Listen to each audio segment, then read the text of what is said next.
What's going on YouTube? My name is Justin and welcome to this video. In this video we're going to be discussing budgets. A budget is simply a breakdown of your income sources and your expenses for a given period of time, typically just your normal pay period. So now you may be asking, why should I use a budget? And well, quite simply, it gives you a fairly precise plan on how you're going to attack your financial goals. It gives you a full-on breakdown of your expenses, and you can find places where you're overspending. When you can find these places that you're overspending, you can cut those down and throw those into other areas that are going to help you get to your financial goals.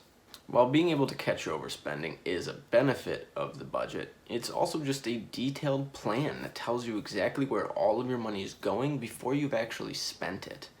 And so another benefit of this is that you also have your financial plan written down on paper rather than just sort of vaguely going about your financial life through your head. Before we break down the typical components of a budget, I wanted to go over the three most common methods of doing a budget.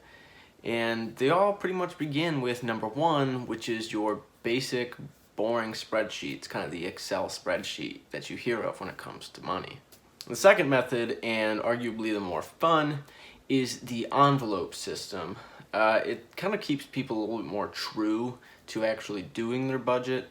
It's also called the cookie jar system, but it's a lot harder to do the cookie jar system because it quite literally means just putting your money into a cookie jar, and the envelopes are just much easier to carry around with you day to day.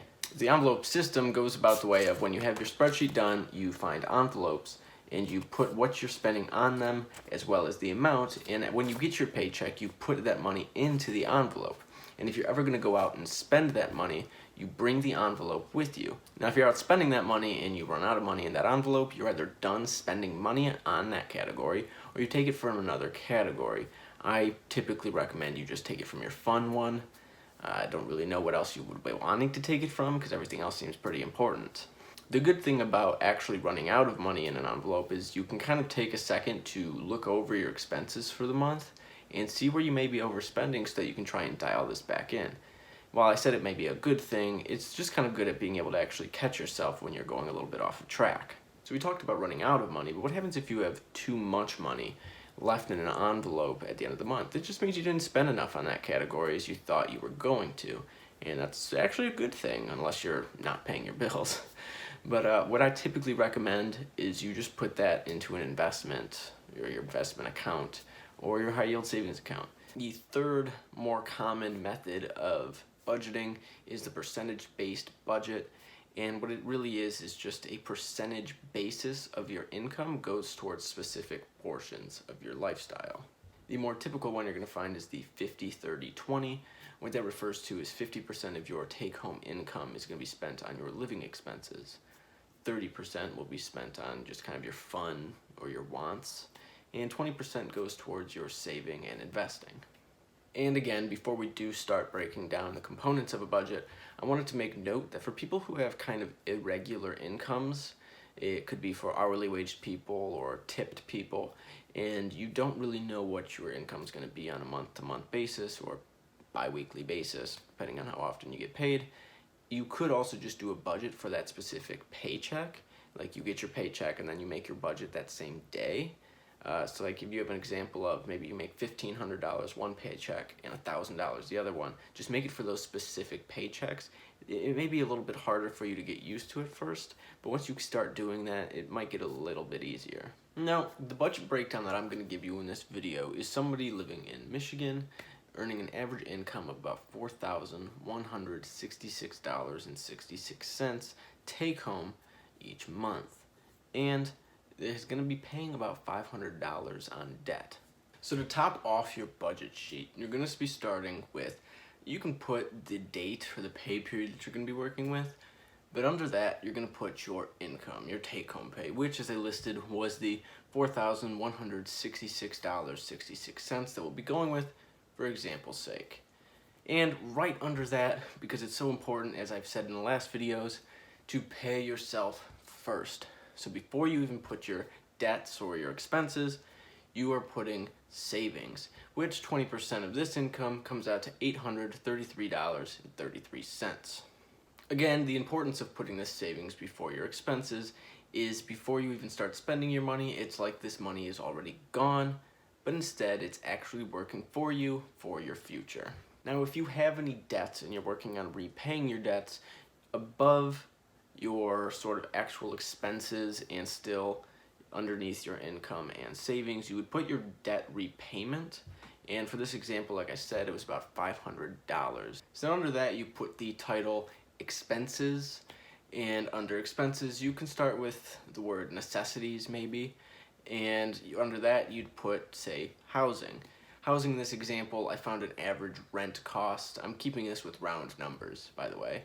I found an average rent cost of about $1,000 to include utilities in Michigan. Underneath your housing, you'd put something like insurances. Again, I'm going off of average costs that I found in Michigan and kind of tailoring that in with the average or median income that I found for Michigan. So the average health insurance was about $100 a month, and the average car insurance was also about $100 a month, which is actually about what I pay. Underneath your insurances, you can put something like your car payment. I'm going with the car payment in this one because I thought that was more true for most people who might be watching this video. While I understand that financially it is better to own the car because then you have some sort of property to sell when you're done with it, I am going to put a lease payment in this budget for the sake of example, and that is going to be about $250 a month. Another expense for transportation would be gas, and I went off my own personal gas spending, which is about $150 a month.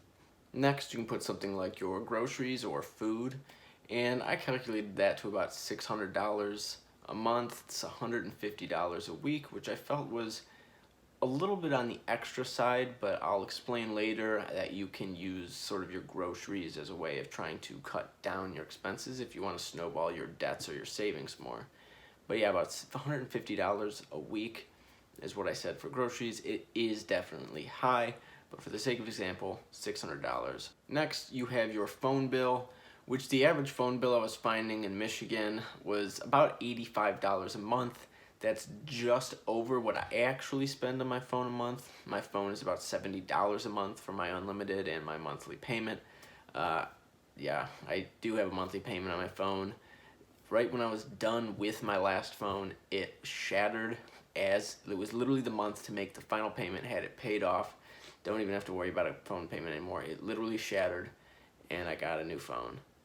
And it was just a little bit more to get the new phone than repairing that one, so about $85 a month. So now this was just sort of a list of the typical necessities you'll find.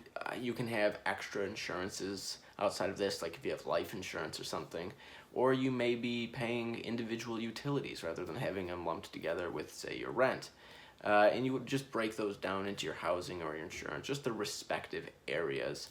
However, I did want to include rent and utilities in one for the example, because I thought that would be more sort of relatable to the average viewer, considering most people are starting to rent again. So after all of these expenses, we're left with about $548.33. You're more than welcome to break these down into further categories for your fun spending. I just kind of keep it vague. I don't really like breaking it down into things you can, like clothing, movies, more saving or more investing, your hobbies, dinners. You see, you're more than welcome to break them down into more individual areas. Again, I just really don't. I don't really see the point in it. It's just fun money at the end of the day. Now, I'd like to make note that if you're trying to pay off a good amount of debt, it would be smart to reduce your fun spending over your necessity spending. But if you're going to reduce any of your necessities, I would definitely start with groceries. Again, I kept it high in the example because a lot of people like to overspend on groceries. Maybe they go and get some junk food. They just buy things they don't really need when it comes to sustaining their life through food. And so you can cut that down and get a little bit creative with your meals. Go on like just a cheap butter noodle diet. Not literally, but just cheaper meals can be a huge way to help snowball your debt repayment and even saving and investing. If you wanted to find other things you can cut out to just save and invest even more. Another thing that you can do to cut down your spending is call your insurance companies. Call the insurance companies and you can negotiate lower rates. They might not budge, but when you actually talk to them, they might. They do for a lot of people, and if you do call to negotiate, they might reduce for you. A final note that I have on budgeting before I show you just kind of a written example of this example is that this is your budget. It's your money. You can tell it what you want it to do. And I wanted you to know that it's going to take weeks and months before you really get this working perfectly, because it does require a lot of attention in being able to modify it and figure out where you're overspending and just fine-tuning it to your lifestyle. So don't get discouraged if you go off the path a little bit. Just collect yourself, look over your spending, and refine it. Eventually, you'll get it working very well. So this is kind of an example, just a rough example at least, of a budget. As you can see here, I put the pay period, and it goes quite literally. You have your income listed, then your savings, your debt repayment, and then you get into your expenses. You have your needs, your housing/utilities, insurance, transportation, groceries, phone bill, and your fun or wants.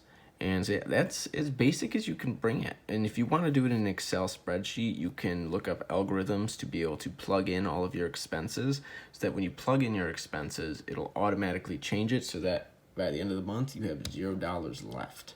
So thank you so much for checking out this video. It's been a fun one to make, and it's definitely been a long one to make. It was going to be my video last week, but it is my video this week instead, because last week I just didn't have enough time. So if you liked this video, please give it a like, please subscribe to the channel, and hit the notification bell. And as always, put a comment below giving suggestions to further discussion on this video. Thank you so much for checking out.